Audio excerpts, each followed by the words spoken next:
going to have this entire area grassed, or most of this will be like the sandy area? Most of it will be sandy area. I mean, again, it'll be 60-yard. The fairway will swing up and around. You'll see the fairway go all the way up. But if you took a direct line from us to the green post, that's all going to be sandy landscape area. Each hole sits in its own little valley and is separate from the others. And I think here we're really trying to create holes and landforms that move from one piece of the property to the other. And if you took a perfectly natural piece of ground in any setting, those landforms are going to flow. They're not just going to stop right where that golf hole is. They're going to continue to flow out into the landscape. And I think here that sort of scale is what we're really trying to work on. How are you trying to integrate the housing area that are going to be around it? I'll be nice. No, we're obviously working hard with how we tie in to these areas, and I think when we get over, in particular on like the fourth hole, you'll see where we've been able to break up those ridges. But obviously, the driver of this project is the real estate. A standalone golf course doesn't make an awful lot of sense, and so we have to be cognizant of what the housing needs to survive and to thrive in this environment. So from that standpoint, we have to give them vantage points where they can see into the golf course. We can't just line every single hole with trees and block it from view.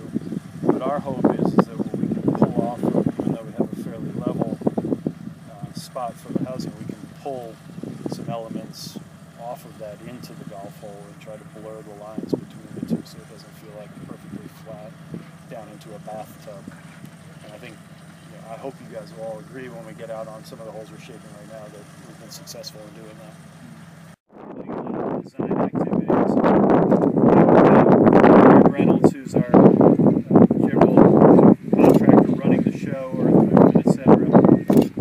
Out there, and then the cavemen guys, Seamus, Brent, George, and Ryan. I think really very fortunate. I'm excited about it. We've been away for 5 months. Even though a lot of stuff sort of happened over there, I didn't realize the scale and the scope, for scheduling reasons, how far advanced we'd be with this sort of concept. These guys have really nailed it. So I hope you guys can appreciate this. This is the scale and the scope. So the second hole is a long par 5, 5 par 5s, 5 par 3s. Is that right, Johnny? That sounds all right.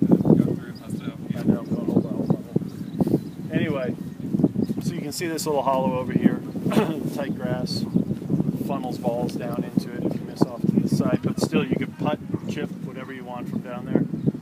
That hillside up above the green will also be tightly mown, so you can feed balls, work balls off the slope into there.